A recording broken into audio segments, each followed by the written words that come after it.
اللہ تبارک و تعالیٰ کا فضل و کرم ہے کہ اس نے ہمیں دین اسلام سے وابستہ فرمایا،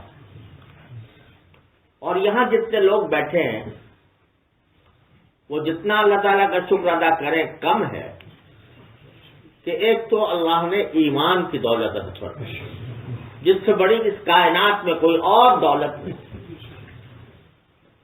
ہمارے بزرگ تھے حضرت مولانا مفتی محمد حسن صاحب رحمۃ اللہ علیہ، حضرت حکیم الامت مولانا اشرف علی صاحب تھانوی رحمۃ اللہ علیہ کے اجل خلفاء میں سے تھے۔ صرف خلیفہ ہی نہیں تھے، عاشق زار تھے۔ ان کی مجلس میں مجھے بچپن تھا میرا، اور ان کی مجلس میں جب کبھی حاضری ہوتی تھی تو ایسا لگتا تھا کہ پوری مجلس پر ایک نور چھایا۔ ان کا ایک ایک لفظ سینے میں اترتا ہوا محسوس ہوتا ہے۔ تو وہ ایک مرتبہ فرمانے لگے، بڑے بالغانہ انداز میں فرمانے لگے کہ ایمان بڑی دولت ہے، ایمان بڑی دولت ہے، ایمان بڑی دولت ہے، اس کو بچا بچا کر قبر تک لے جاؤ، آگے جیت ہی جیت ہے۔ ایمان بڑی دولت ہے، اس کو بچا بچا کر قبر تک لے جاؤ، آگے جیت ہی جیت ہے۔ تو اللہ تبارک و تعالیٰ نے یہ نعمت ہمیں گھر بیٹھے اپنے فضل و کرم سے عطا فرما دی، اس پر اللہ کا جتنا شکر ادا کرے کم ہے۔ پھر ایمان کے کچھ تقاضے اللہ تبارک و تعالیٰ نے اپنے فضل و کرم سے ہم سے ادا کروا لیے اپنی توفیق سے۔ الحمدللہ یہاں جتنے لوگ بیٹھے ہیں نمازی ہیں، رمضان میں روزے رکھتے ہیں، اللہ تعالیٰ نے حج و عمرے کی بھی توفیق عطا فرمائی ہوئی ہے، جتنا اس پر شکر ادا کیا جائے کم۔ لیکن ایک بات ہے جو میں اپنے آپ کو مخاطب کر کے عرض کرتا ہوں کہ اس ساری نعمتوں کو کی ناقدری کیے بغیر اگر ہم اپنا جائزہ لیں تو ہماری سرگرمیاں صرف عبادات کی حد تک محدود ہیں، اور یہ سمجھتے ہیں کہ بس نماز پڑھ لی، روزہ رکھ لیا، بس رکعت جتنی ہو سکے دے دی، حج کر لیا، عمرہ کر لیا، تو بس مسلمانی کا حق ادا ہو گیا۔ اللہ تبارک و تعالیٰ نے ہمیں جو دین عطا فرمایا اس میں صرف عبادات نہیں ہیں، یعنی جن کو رسماً عبادات کہا جائے، اصطلاحی عبادات جن کو کہا جائے۔ دوسرے مذاہب کا یہ معاملہ ہے، بے شک عیسائیت کو لے لو، یہودیت کو لے لو، ہندو مت کو لے لو، ان مذاہب میں مذہب نام ہے صرف چند رسموں کا، چند عبادتوں کا، بس اس سے آگے زندگی کے مسائل میں ان کا کوئی دخل نہیں۔ اور آج جو سیکولرزم کا نعرہ دنیا بھر میں فیشن بن گیا ہے، تو وہ بھی اس لیے کہ بھائی چلو تم مسجد میں جو چاہو کرتے رہو، مدرسے میں جو چاہو کرتے رہو، ہماری زندگی میں دخل، یہ تصور مسلط کر دیا ہے کہ بس ہم نماز روزہ کر لیں تو بس کافی، مسجد میں جاتے ہیں، شب اول میں نماز پڑھتے ہیں، تلاوت کرتے ہیں، ذکر کرتے ہیں، بس حق ادا ہو گیا۔ لیکن اللہ تبارک و تعالیٰ نے جو دین ہمیں عطا فرمایا وہ صرف عبادات، ظاہری عبادات پر مشتمل نہیں ہے، بلکہ زندگی کے ہر شعبے میں اللہ جل جلالہ نے ہمیں ہدایات عطا فرمائی، اور ہدایات پر اگر اللہ تبارک و تعالیٰ کی خوشنودی کی خاطر عمل کیا جائے تو وہ بھی عبادت ہے۔ فرق صرف اتنا ہے کہ وہ بلا واسطہ عبادت ہے اور یہ بالواسطہ عبادت ہے۔ وہ کیا ہے؟ اللہ کی مخلوق کے ساتھ، اللہ کی مخلوق کے ساتھ رحم کا معاملہ کرنا، ان کی تکلیفوں کو دور کرنا، ان کا دل خوش کرنا، یہ سب کیا ہے؟ سب عبادت۔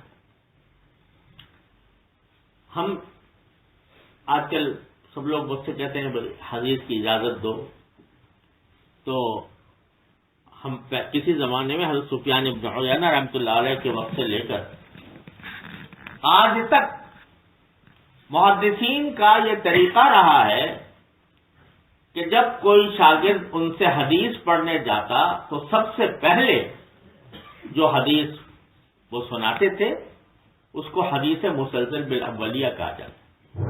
میں بھی جب کبھی اجازت دیتا ہوں تو وہ حدیث پڑھنے کی سعادت حاصل کرتا ہوں۔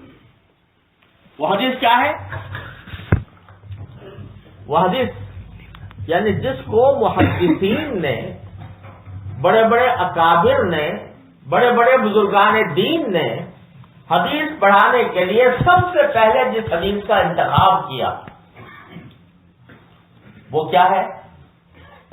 وہ عبداللہ بن عمرو بن العاص رضی اللہ تعالی عنہ سے حدیث مروی ہے کہ رسول کریم سرورت عالم صلی اللہ علیہ وسلم نے ارشاد فرمایا الراحمون یرحمہم الرحمن تبارک و تعالی ارحموا من فی الارض یرحمکم من فی السماء۔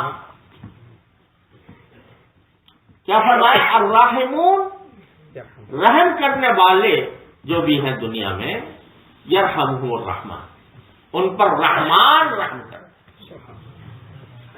اور لفظ یہ نہیں فرمایا کہ اللہ تعالیٰ رحم کرتا ہے، رحمان رحم کرتا ہے۔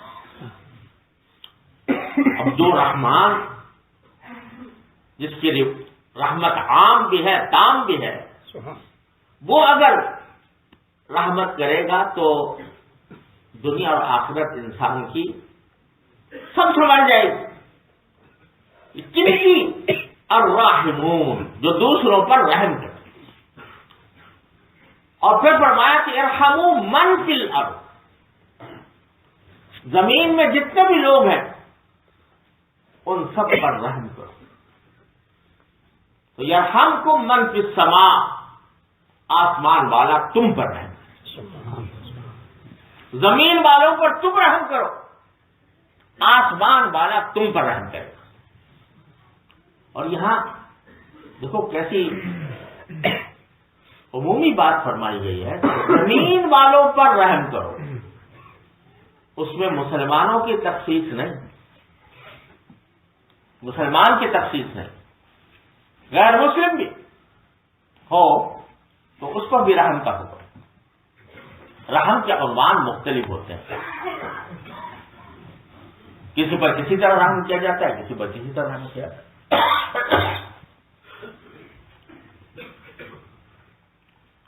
جہاں تک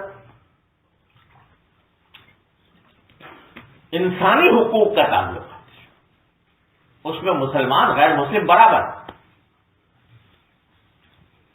اگر کوئی آدمی پانی میں ڈوب رہا ہے، زندگی اس کی خطرے میں ہے، تو اس وقت ہمیں یہ حکم نہیں ہے کہ یہ دیکھو یہ مسلمان ہے یا غیر مسلم، اس کو بچانا ہمارے ذمہ دینی فریضہ ہے۔ رحم اس کے اوپر کرنا دینی فریضہ ہے۔ حضرت فاروق اعظم رضی اللہ تعالیٰ عنہ ایک مرتبہ جا رہے تھے تو دیکھا کہ ایک یہودی ہے، وہ بھیک مانگ رہا ہے، تو رک گئے اور فرمایا اپنے حاکم سے، فرمایا شام کا واقعہ ہے کہ یہ بڑے ناانصافی کی بات ہے کہ ہم نے ان کی جوانی تو کھا لی اور بڑھاپے میں ہم ان کو اتنا نہیں دے پا رہے کہ بھیک مانگنے پر مجبور۔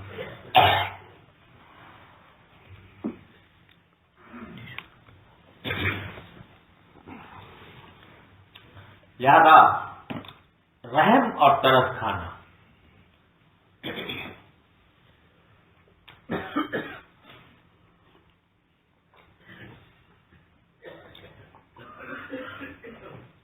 اس میں مسلم غیر مسلم سب برابر. یہ سب سے پہلی تعلیم جو اسلام میں دی جا رہی ہے طالب علم کو. بھائی سب سے پہلے شخص پڑھنے آیا ہے، حدیث پڑھنے آیا ہے، تو اس کو نولا معلوم بنیاد پڑھا دیتے، اس کو نماز کی کوئی فضیلت بتا دیتے، اس کو ایمان کی حقیقت بتا دیتے. لیکن محدثین نے اختیار کیا حدیث الرحمہ جس کو کہا جاتا ہے کہ رحم کرنے والوں پر رحمان رحم کرتا ہے. اب یہ رحم کرنے کے بے شمار عنوان ہیں جن کا پورا باب حقوق العباد کا اس میں آتا ہے، بندوں کے حقوق، اور خاص طور پر مسلمان کے لیے جو رحم کرے وہ اور دوسروں سے بہت زیادہ. یہ فرمایا کہ المسلم اخو المسلم لا یسلمہ ولا یخذلہ. مسلمان کا بھائی ہے. ہندوستانی کا نہیں، عرب کا نہیں، ایرانی کا نہیں، بلکہ مسلمان کا بھائی ہے. اس بھائی ہونے میں کیا تقاضا ہے کہ لا یسلمہ، اس کو دشمن کے حوالے نہیں کرتا، ولا یخذلہ، اس کو بیار و مددگار نہیں چھوڑتا. اگر کسی جگہ اس کے اوپر ظلم ہو رہا ہے، زیادتی ہو رہی ہے، تو مسلمان کا کام یہ ہے کہ اس کو بے یار و مددگار نہ چھوڑے، اس کے ساتھ کھڑا ہو. اگر قدرت ہے ظالم کا ہاتھ پکڑ کر اس کو ظلم سے بچانے کی قدرت ہے تو وہ فرض ہے. اگر وہ قدرت نہیں ہے تو جس طرح بھی اس کو فائدہ پہنچانے کا امکان ہو وہ فائدہ پہنچانا اس کے ذمے فرض عین ہے. اور فرمایا کہ سارے مسلمان ایک جسم کی مانند ہیں. جسم کا حال یہ ہے کہ اگر جسم کے ایک حصے کو کوئی تکلیف پہنچ جائے، زخم لگ جائے، تو پورا جسم حضور اقدس صلی اللہ علیہ وسلم کہ پھر پورا جسم جو ہے وہ اس کے لیے راتوں کو جاگتا ہے، بخار جھیلتا ہے. کس کے لیے؟ اس ایک عضو کے لیے جس کے اندر تکلیف ہوئی ہے. تو جب سارے مسلمان مل کر ایک جسم ہیں، ان کے کسی فرد کو، ایک فرد کو اگر تکلیف پہنچ رہی ہے تو وہ تکلیف ہمارے سب کے دلوں میں کانٹا بننی چاہیے. یہ رسول کریم صلی اللہ علیہ وسلم. تو اپنی عبادتیں اپنی جگہ بے شک وہ اللہ تعالیٰ کی نعمت ہے، شکر ادا کرنا چاہیے، لیکن یہ سارے فرائض ہیں. پڑوسی کے حقوق، گھر والوں کے حقوق، ماں باپ کے حقوق، بیوی بچوں کے حقوق، اس کی پوری زبردست فہرست ہے. ہماری جو فقہ کی کتاب ہے ہدایہ، جس میں فقہ سب سے پہلے پڑھایا جاتا ہے، تو اس کا صرف 4 اس کی جلدیں ہیں. ایک جلد ہے عبادات سے متعلق، 3 جلدیں ہیں ان تمام حقوق اور فرائض سے متعلق. جس کا مطلب کیا ہوا کہ اصطلاحی عبادات وہ دین کا 1/3 حصہ ہوا، اور 2/3 حصہ حقوق العباد سے متعلق، بندوں کے حقوق. عبادات میں کوتاہی ہو جائے تو اللہ تبارک و تعالیٰ سے توبہ کرے، آدمی جتنی تلافی ہو سکے وہ کرے، مانگ لے توبہ، اللہ تعالیٰ معاف فرما دیتے. لیکن بندوں کے حقوق میں اگر کوتاہی ہو تو اللہ تعالیٰ فرماتے ہیں صرف توبہ سے معاف نہیں کرو جب تک تم اس بندے سے معافی نہ مانگو جس کی تم نے حق تلفی کی ہے۔ تو یہ 3 حصے جو ہیں دین کے، یہ ان کی طرف ہماری توجہ، ان کی اہمیت پہچاننا اور ان پر عمل کرنے کی کوشش کرنا، اس کی ہم سب میں کمی پائی جاتی ہے۔ کیسے ہو سکتا ہے کہ ہمارے مسلمان بھائی کسی جگہ ظلم و ستم کا شکار ہیں، محقور ہیں، مجبور ہیں، ان کی جانیں خطرے میں ہیں، ان کی عزتیں خطرے میں ہیں، اور ہم رات کو آرام سے سو جائیں اور کھانے آرام سے کھائیں، بڑی تقریبات منعقد کریں، لاکھوں روپیہ اس کے اوپر خرچ کریں؟ یہ ایک مسلمان کا کام نہیں ہو سکتا۔ جب کہیں مسلمانوں کا کے اوپر کسی جگہ بھی کوئی آفت آئے تو ہر مسلمان کا فرض ہے کہ وہ اس کی امداد میں جو کچھ کر سکتا ہو وہ کرے۔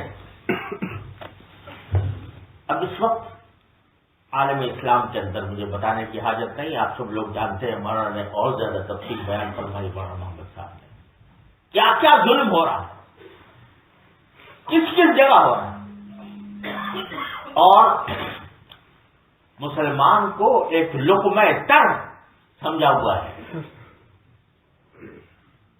ان کے دشمنوں نے۔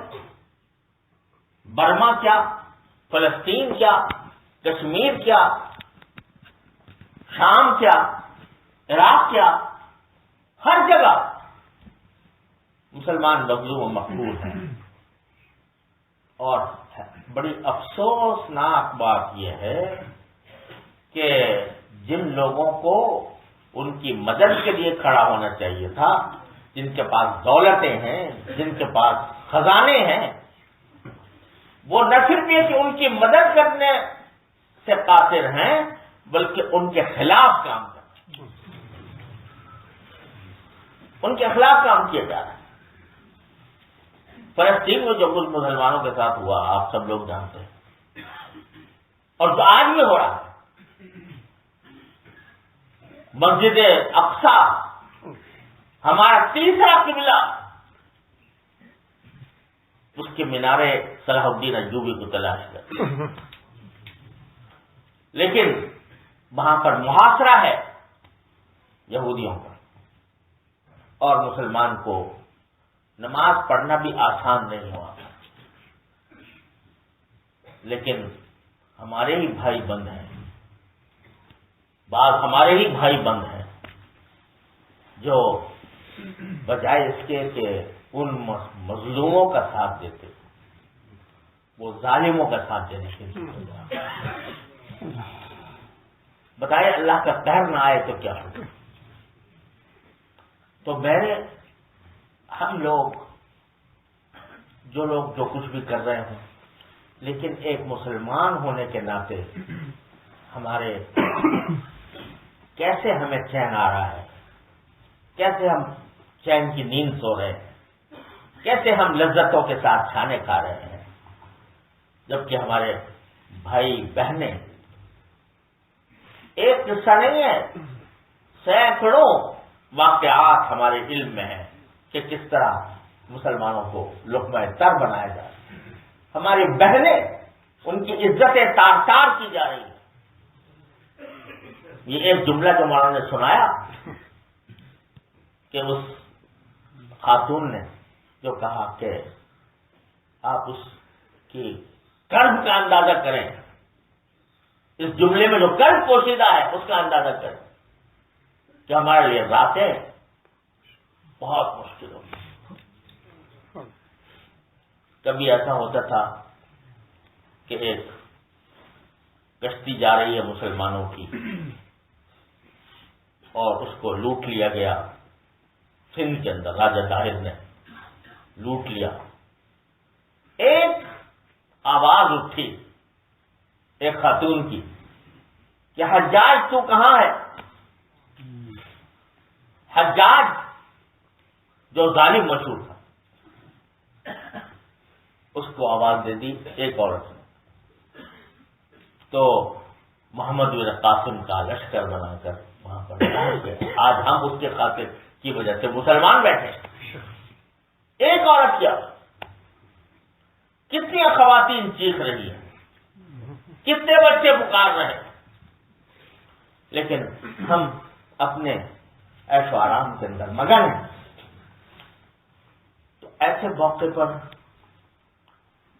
جب ہم اپنے فرائض ادا نہ کر رہے ہیں، جب ہم اپنے بہن بھائیوں کی زندگی اور عزت کی تحفظ نہ کر سک رہے ہیں، تو واقعتاً دکھ ہے ہمارے کہ ہم اس کے اندر کوئی حصہ نہیں دیں. ہم بڑے بڑے دعوتیں کر سکتے ہیں، شادیوں کے اوپر بے تحاشا خرچ کر سکتے ہیں، کانفرنسیں منعقد کر سکتے ہیں، کروڑوں روپے پر، اربوں روپے کی کانفرنسیں منعقد کر سکتے ہیں، لیکن ان بھائیوں کی امداد کا جہاں تک سوال آتا ہے تو جیسا مولانا نے فرمایا جو کچھ کیا جا رہا ہے وہ سمندر کے ایک قطرے کے برابر ہے. تو میں خود اپنے آپ سے مخاطب ہوں کہ ہم کتنے، حدیث میں رسول کریم صلی اللہ علیہ وسلم کا یہ ارشاد ہے کہ میں اپنے کسی بھائی کی تکلیف رفع کرنے کے لیے چند قدم چل جاؤں، چند قدم چل لوں، تو مجھے مسجد نبوی میں 1 مہینہ اعتکاف سے زیادہ محبوب ہے. مسجد نبوی میں کس کا اعتکاف؟ سردار دو عالم صلی اللہ علیہ وسلم. 1 مہینہ اعتکاف کرنے سے زیادہ مجھے پسند یہ ہے کہ میں کسی اللہ کے بندے کی تکلیف کو دور کرنے کے لیے کچھ چلا جاؤں. اتنی اللہ تبارک و تعالیٰ نے خدمت خلق کی اتنی فضیلت بیان فرمائی. مانا شعر پڑھ رہے تھے کہ طریقت بدو خدمت خلق نے سجاد آؤ، تصویر ہو سجاد آؤ درک نے طریقت بدو خدمت خلق نے. وہ ایک صوفی بزرگ کا ہے یہ شعر. صوفی بزرگ کہہ رہے ہیں کہ تصوف جو ہے نا، طریقہ تصوف صوفی جس کو کہتے ہیں، وہ تسبیح سے، مصلے سے اور گدڑی پہننے سے نہیں بنتا. تصوف کہاں سے بنتا ہے؟ طریقت بجز خدمت خلق نے. تصوف اور طریقت کیا ہے؟ وہ خلق کی خدمت، اللہ تعالیٰ کی مخلوق کی. جو اللہ تعالیٰ کی مخلوق کی خدمت کرتا ہے، اللہ تعالیٰ فرماتا ہے اس نے میری مخلوق کی خدمت کی ہے، اس نے میرے مخلوق کی تکلیف سے بچایا ہے، آج میں اس کو اپنے جہنم کی تکلیفوں سے بچاؤں.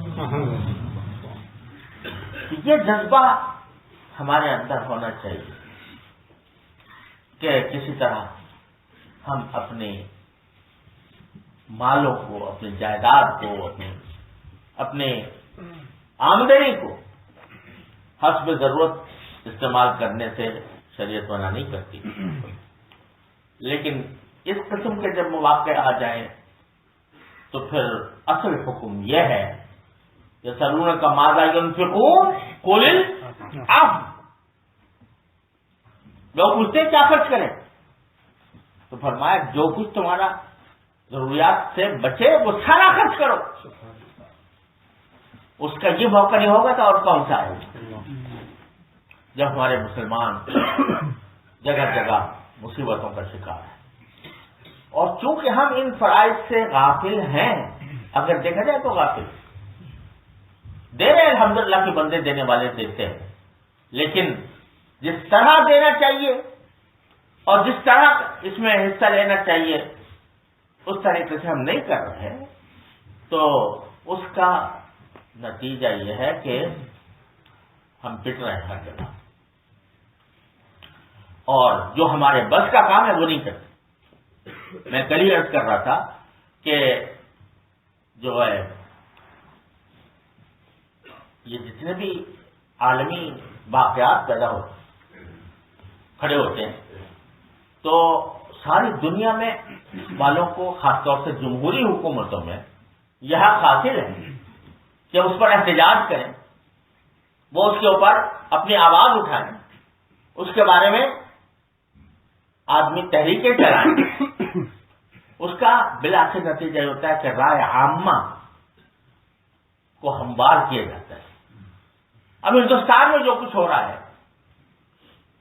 4 مہینے سے لاک ڈاؤن ہے اور گھروں سے نکلنا ممکن نہیں ہے، لوگوں کی جانیں اور عزتیں اور آبروئیں خطرے میں ہیں۔ جامعہ ملیہ دہلی کے اندر جب کچھ ہوا آپ لوگ جانتے ہیں، تو کیا ہمیں اتنا بھی نہیں کرنا چاہیے کہ اس کے خلاف ہم آواز بلند کریں، آواز بلند کر کے اپنے جو قانونی اور آئینی حقوق ہیں ان کو استعمال کریں، اس سے رائے عامہ بنائیں۔ بات یہ ہے کہ حدیث میں آتا ہے نا کہ آخر زمانے میں مسلمان بڑی تعداد میں ہوں گے لیکن بہتے ہوئے تنکوں کی طرح ہوں گے۔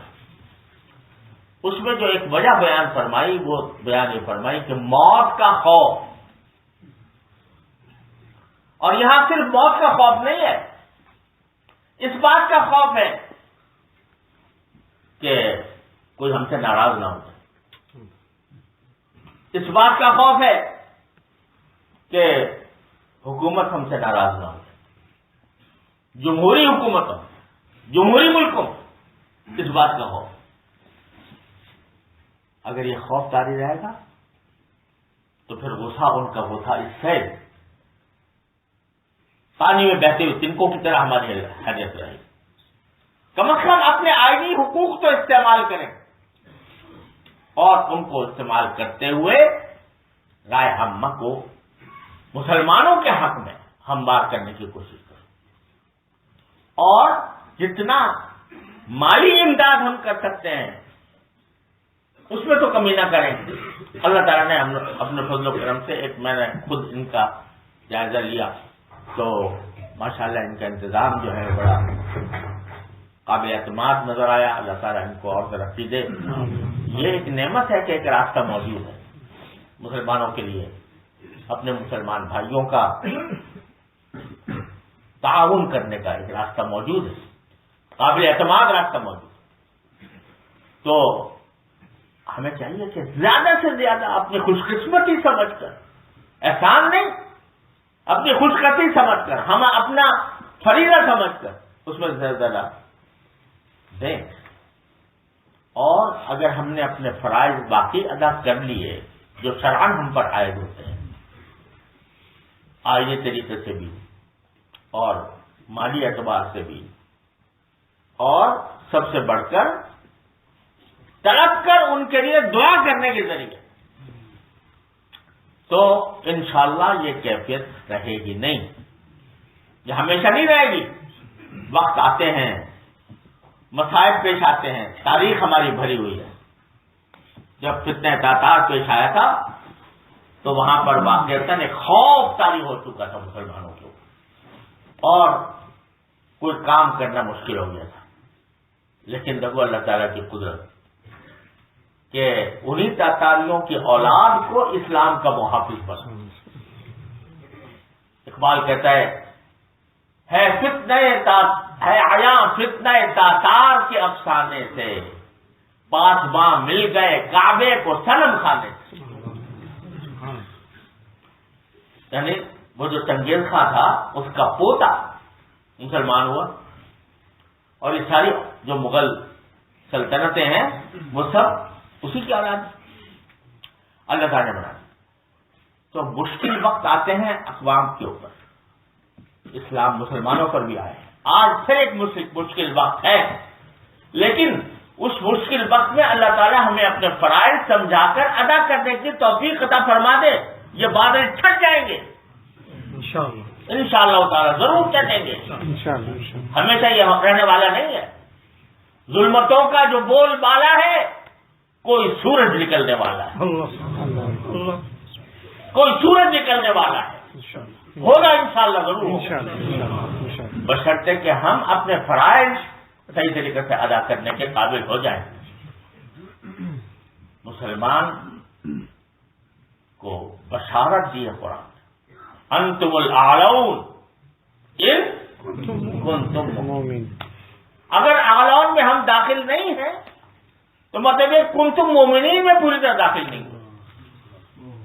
اگر ہو جائے کوئی ہمارا بال بیکا نہیں کر سکتا، انشاءاللہ کوئی نہیں کر سکتا.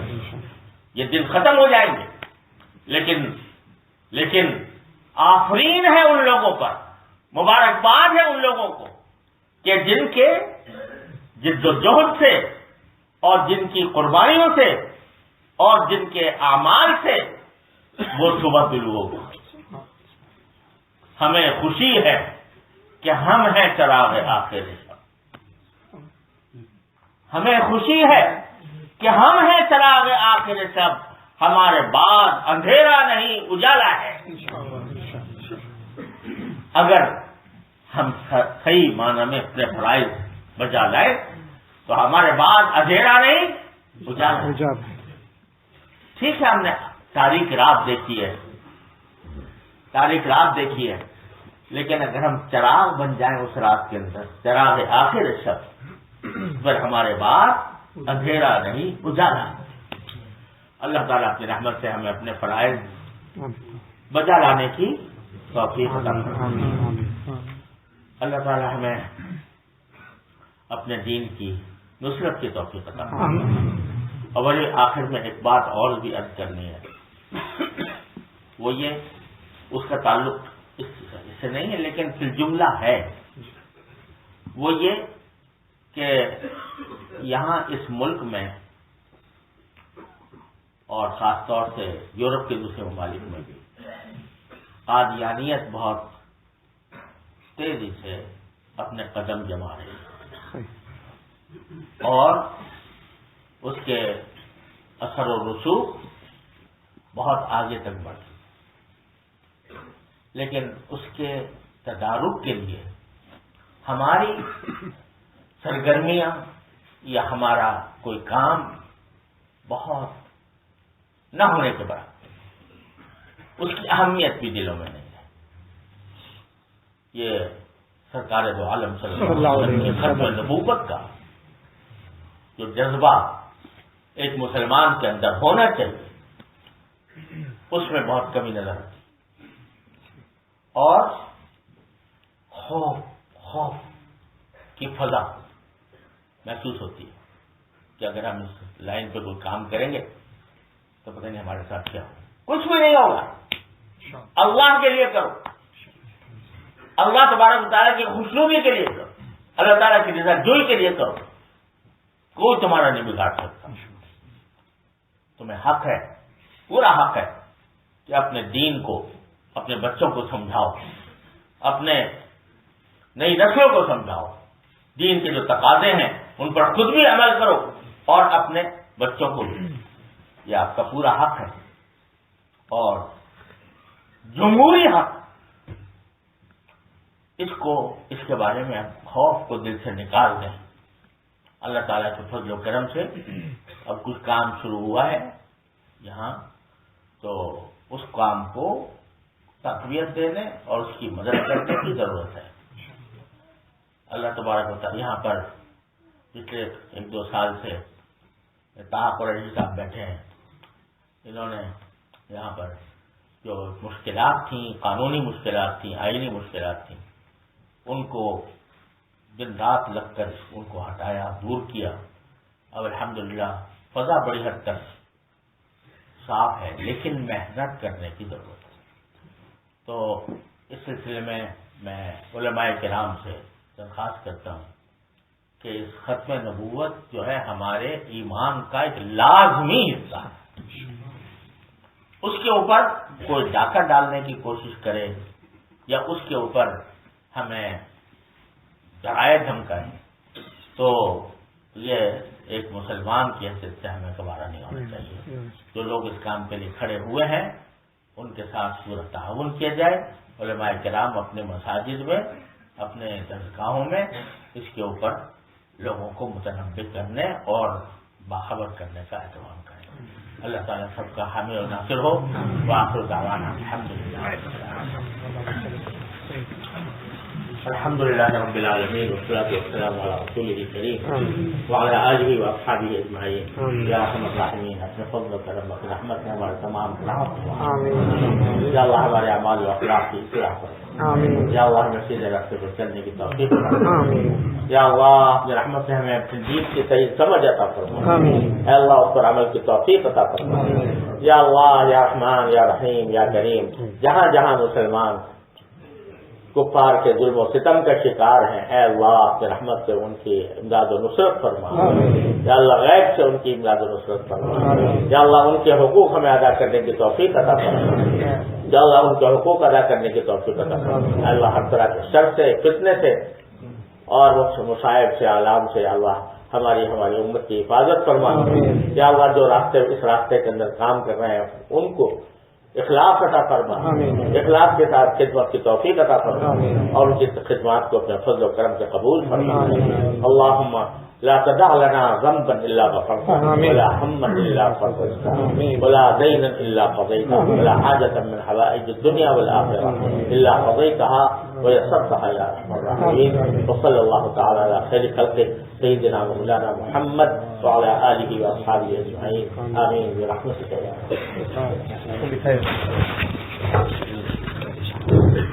Inshallah, just to make salam to everyone because of the large congregation, it will not be possible for everyone to make salam.